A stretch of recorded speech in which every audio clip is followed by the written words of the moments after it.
Assalamualaikum warahmatullahi wabarakatuh. Kami dari kelompok 8 dari kelas Gizi 5D, program studi Gizi Fakultas Psikologi dan Kesehatan UIN Wali Songo Semarang. Pada video ini kami membahas tentang metode pendidikan dan penyuluhan bagian 2 yang beranggotakan saya sendiri, Fadila Putri Ramadhani, dan rekan saya Hutifah Fitri Anggun dan juga Firda Ayu Utami. Pada video ini disusun guna memenuhi tugas mata kuliah pendidikan gizi yang diampu oleh Ibu Pradipta Santi, SKM Gizi.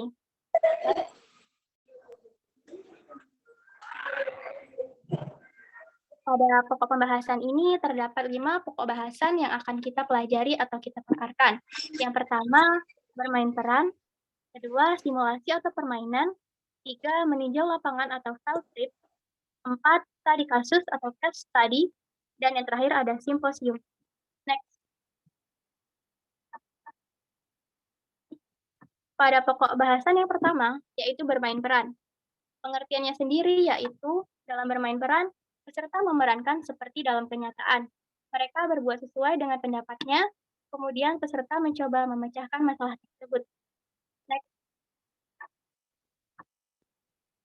Tujuannya sendiri itu yang pertama, menggugah suatu persoalan yang menyangkut hubungan manusia. 2, mendapatkan alternatif lain dalam pemecahan masalah yang mengangkat hubungan manusia. Dan yang terakhir, melibatkan segi-segi sikap dan perasaan secara tajam dari para peserta. Untuk penggunaannya sendiri yaitu memaknai suatu kehidupan yang berhubungan dengan interaksi antar manusia. Interaksi antar manusia ini juga dapat menyangkut permasalahan dalam kehidupan sehari-hari. Next.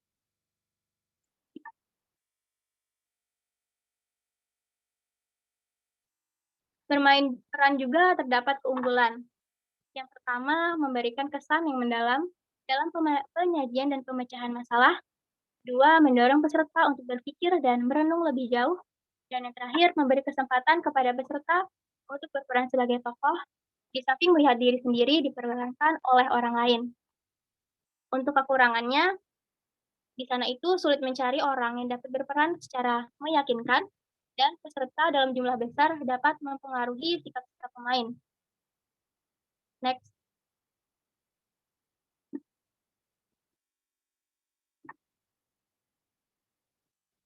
Terdapat juga sarana penyelenggaraan, yaitu panggung atau tempat diatur agar pemain berada di tengah area.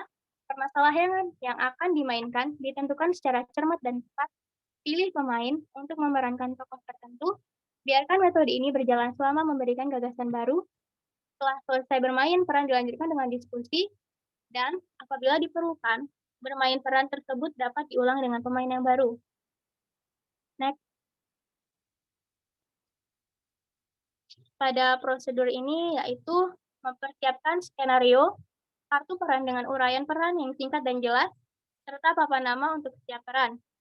2, menyampaikan kepada seluruh peserta bahwa mereka akan melakukan metode pembelajaran dengan metode bermain peran. 3, menunjukkan kepada peserta untuk memainkan peran yang telah ditentukan.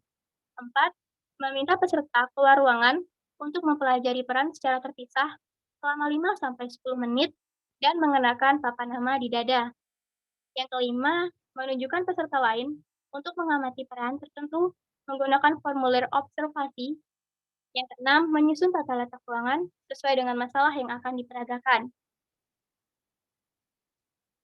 Yang ketujuh, mempersilahkan pemain dan pengamat untuk memosisikan diri dalam setting yang telah ditentukan.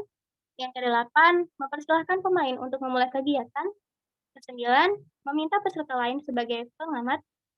Ke-10, menyetop jika sudah selesai. 11, meminta pengamat dan pemain untuk membahas apa yang telah mereka amati dan perankan. Dan yang terakhir, diskusikan tentang proses dan materi metode bermain peran. Selanjutnya ada tata letak yang bisa kita lihat pada slide ini. Next. Pada pokok bahasan kedua, itu ada simulasi atau permainan, di mana permainan yang direncanakan yang maknanya dapat diambil untuk kepentingan sehari-hari. Metode pada simulasi ini dapat dilaksanakan untuk memakai masalah hubungan antar manusia. Next. Tujuannya itu peserta menjadi lebih sadar pada kebiasaan-kebiasaan yang kurang baik. Peserta didik menjadi lebih peka atas kekurangan dan kelebihannya sendiri dan dapat mengembangkan diri peserta sesuai dengan potensi yang dimilikinya. Oke, materi yang selanjutnya akan dipaparkan oleh rekan saya, Siva Fitri Anggun. Dipersilahkan. Baik, selanjutnya penggunaan metode dipergunakan untuk memaknai hubungan antar manusia dengan berbagai macam permainan sehingga para peserta dapat memahami kelemahan dan kelebihan yang mereka miliki. Di samping memahami kelemahan dan kelebihan yang dimiliki, metode simulasi juga dapat dipergunakan untuk mengembangkan potensi yang dimiliki peserta. Selanjutnya, keunggulan dari metode ini yaitu yang pertama, partisipasi peserta dalam suatu kegiatan. Peserta langsung mengalami dan berbuat atau learning by doing. Yang kedua, suasana lebih santai dan peserta dapat memahami permasalahan dalam kehidupan sehari-hari. Yang ketiga, dari permainan dalam situasi, peserta dapat menarik makna sesuai dengan permasalahan dalam kehidupan sehari-hari. Yang keempat, permainan akan menimbulkan kesan yang mendalam. Untuk kelemahannya, yang pertama yakni apabila topik permainan tidak tepat, tujuan simulasi tidak akan tercapai. Yang kedua, membutuhkan alat-alat untuk mendukung permainan. Yang ketiga, kadang-kadang peserta sulit ditunjuk dan menolak menjadi pemain dalam simulasi. Yang keempat, umumnya berhenti pada permainan dan makna atau manfaatnya tidak dapat digali. Untuk saran penyelenggaraannya, yang pertama, pilih topik permainan yang sederhana dan mudah dimainkan oleh peserta. Yang kedua, jelaskan tujuan permainan sebelum permainan dimulai. Pada waktu permainan berlangsung, ada peserta yang bertugas sebagai pengamat. Yang keempat, setelah permainan selesai, beri kesempatan kepada pemain dan pengamat untuk memberikan komentar atau tanggapan tentang permainan. Yang kelima, buat kesimpulan dari permainan yang dihubungkan dengan kehidupan sehari-hari. Untuk prosesnya, yang pertama ada persiapan. Materi simulasi dalam bentuk satuan pembelajaran atau satpel menetapkan kemampuan dan situasi yang akan dihadapi dalam bentuk simulasi. Menyusun skenario agar langkah-langkah pelaksanaan jelas. Menyiapkan alat dan bahan dalam simulasi, menyediakan prosedur tetap atau protap, penggunaan alat, urutan, dan waktu untuk setiap kegiatan, membentuk kelompok yang sesuai, menyiapkan lembar kerja dan lembar observasi, menyiapkan alat bantu ruangan, dan mengecek kesiapan secara keseluruhan. Untuk pelaksanaannya, yaitu penjelasan skenario simulasi dilanjutkan dengan pembagian kelompok pengamat, lembar kerja, dan lembar observasi, serta penjelasannya. Menyiapkan situasi buatan seperti situasi nyata, pembelajaran melaksanakan peran sesuai dengan skenario, umpan balik dari pengamat, rangkuman, dan umpan balik dari fasilitator. Untuk tata letak bisa dilihat pada slide yang ini. Untuk selanjutnya ada meninjau lapangan atau field trip. Pengertiannya, metode meninjau lapangan atau field trip adalah pergi ke tempat-tempat, baik di komunitas atau tatanan lain yang dianggap perlu untuk memantapkan hasil belajar. Biasanya dilakukan setelah mendapat teori di kelas dan membandingkan dengan kondisi nyata di lapangan. Untuk tujuan dari metode ini ialah agar para peserta mendapatkan gambaran langsung dari kenyataan yang ada di masyarakat. Dalam kenyataannya, kunjungan lapangan dilanjutkan dengan wisata. Penggunaannya yang pertama, peserta perlu memahami dan menghayati permasalahan secara nyata. Yang kedua, peserta mengalami kegiatan nyata yang ada di masyarakat. Yang ketiga, peserta perlu mendapatkan gambaran langsung dari kenyataan yang ada. Untuk keunggulan dari metode ini, yang pertama yaitu peserta dapat mengenal langsung permasalahan yang ada, sehingga pemecahan masalah akan lebih sesuai dengan kenyataan. Yang kedua, Peserta mendapat keterangan langsung dari lapangan dan dapat belajar dari hal-hal yang praktis. Yang ketiga, menimbulkan kesan yang mendalam pada peserta karena dapat melihat langsung kenyataan yang ada di lapangan. Yang keempat, dapat mendorong tempat yang dikunjungi untuk berkembang menjadi lebih baik lagi. Untuk kekurangan dari metode ini, yang pertama yaitu memerlukan banyak waktu. Yang kedua, apabila tujuan kunjungan tidak jelas dan peserta tidak tertarik untuk mengikutinya, hasilnya tidak mempunyai makna apa-apa dan sifatnya hanya hura-hura saja.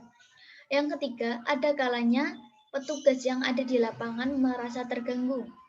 Untuk sarana penyelenggaraannya, yang pertama, peserta didorong untuk merencanakan kunjungan di bawah arahan fasilitator. Yang kedua, daerah yang akan dikunjungi perlu dipersiapkan terlebih dahulu melalui penjajakan khusus. Yang ketiga, persiapan cindera mata atau tali AC untuk daerah yang akan dikunjungi. Yang keempat, bila perlu, rancangan laporan hasil kunjungan dibuat. Selanjutnya akan dijelaskan oleh rekan saya, Firda Ayu Utami. Silakan waktu dan tempat saya persilakan. Baik, selanjutnya pokok pembahasan yang keempat yaitu studi kasus atau case study. Pengertiannya adalah sekumpulan situasi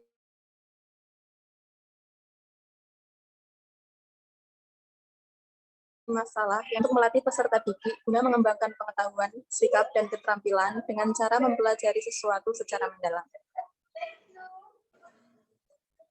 Kemudian penggunaannya yang pertama sebagai landasan diskusi yang bersifat analisis dan landasan bagi pengembang alternatif pemecahan masalah. Yang kedua, menganalisis masalah secara mendalam. Yang ketiga, membantu peserta memahami masalah secara mendetail. Yang keempat, pemilihan kasus yang baik dapat memberikan wawasan yang luas mengenai prinsip-prinsip tertentu dan bagaimana pelaksanaannya. Yang kelima, memungkinkan pertukaran pendapat dan mengadakan evaluasi. Yang keenam, membuka kemungkinan untuk mengadakan perubahan kesiapan mental setiap peserta. Yang ketujuh, mencari beberapa alternatif pemecahan masalah dari jawaban yang ada. Kemudian keunggulan dan kekurangan. Yang pertama keunggulan.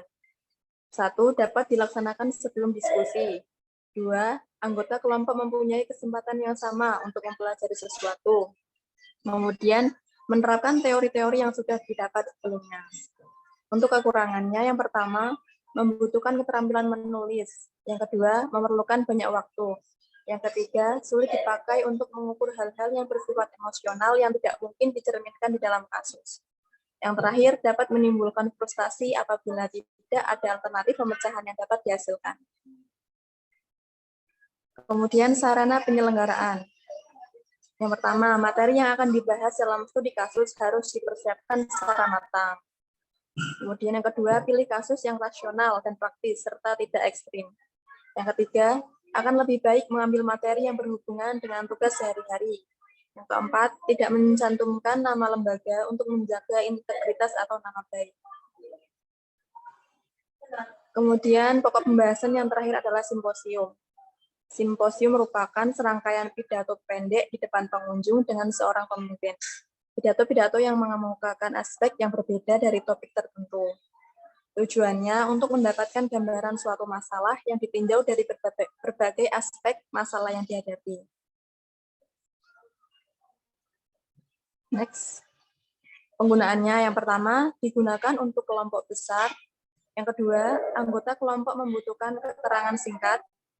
Yang ketiga, membicarakan aspek yang berbeda-beda dari setiap topik. Yang keempat, pokok pembicaraan sudah ditentukan secara matang oleh panitia.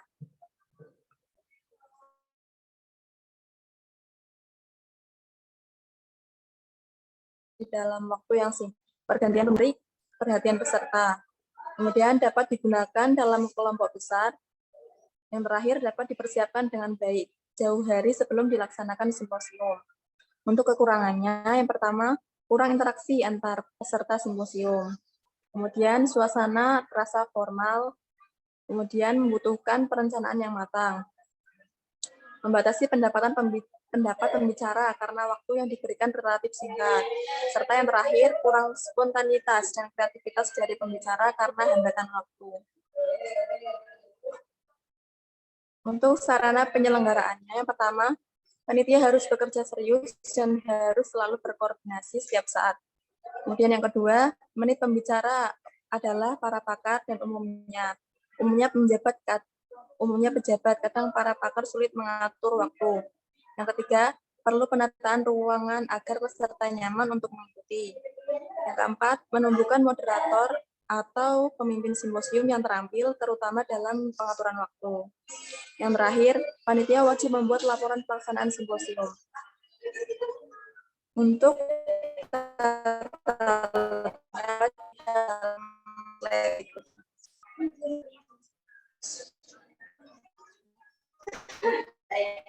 baik, sekian dari presentasi dari kelompok kami. Kekurangannya mohon maaf. Wassalamualaikum warahmatullahi wabarakatuh.